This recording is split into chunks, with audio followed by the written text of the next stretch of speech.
எல்லாரும் ஒரு முக்கியமான சேனையில இப்ப சேர்ந்திருக்கீங்க. யாரோட சேனை தெரியுமா? தெரியுமா? யாரு? ஆமென். லார்ட் சபாத்.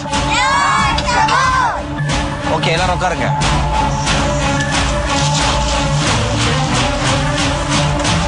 ஆண்டவராகிய இயேசு கிறிஸ்துவுக்கு இந்த கடைசி காலத்துல ஒரு சேனை தேவைப்படுது. ஏன் சேனை தேவைப்படுது தெரியுமா? இந்த பூமியின் ராஜ்யம் அது கர்த்தருடைய ராஜ்யமாக மாறப்போகிறது. கடைசி காலத்துல ஒரு பெரிய யுத்தம் ஒண்ணு இருக்குது. அந்த யுத்தம் யார் கூட? சாத்தானோடும் சாத்தானுடைய தூதர்களோடும் வானத்துல யுத்தம் உண்டாக போகிறது. அந்த யுத்தத்துல மிகாவேல் அவருடைய தூதர்களும் சாத்தானுடைய தூதர்களுக்கு விரோதமாக யுத்தம் செய்ய போறாங்க.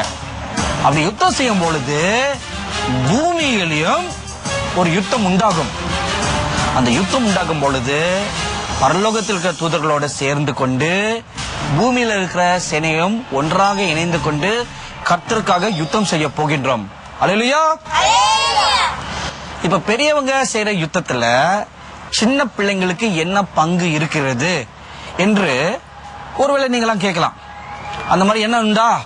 சந்தேகம் உண்டா?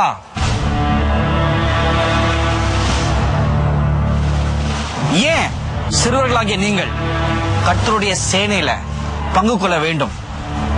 யாருக்கு தெரியும்? ஏன் தெரியுமா? ஆண்டவராகிய இயேசு கிறிஸ்து சின்ன பேபியா குழந்தையா இருக்கும் பொழுது ஒரு தீய சம்பவம் நடந்தது.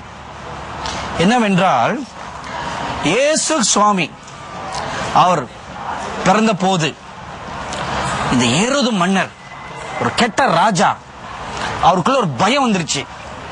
எங்க அவருடைய ராஜ்யம் அவர் விட்டு போயிருமோ என்று எண்ணி எல்லா குழந்தைகளையும் வெட்டி கொலை செய்து தூக்கி எறிய சொல்லிட்டார்.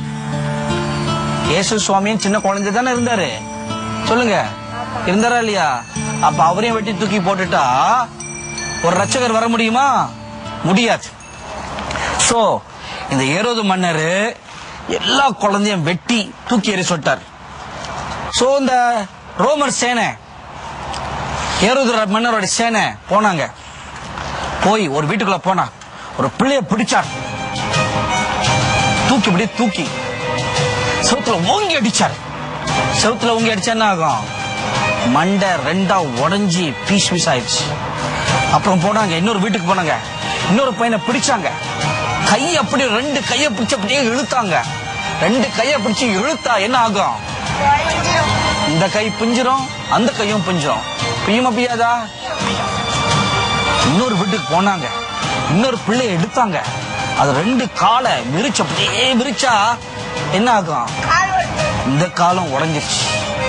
சில பிள்ளைகளை தரையில போட்டு கீழே தள்ளி விட்டு கால் எடுத்து ஓங்கி ஒரே மிதிய முதிச்சு சட்டியா.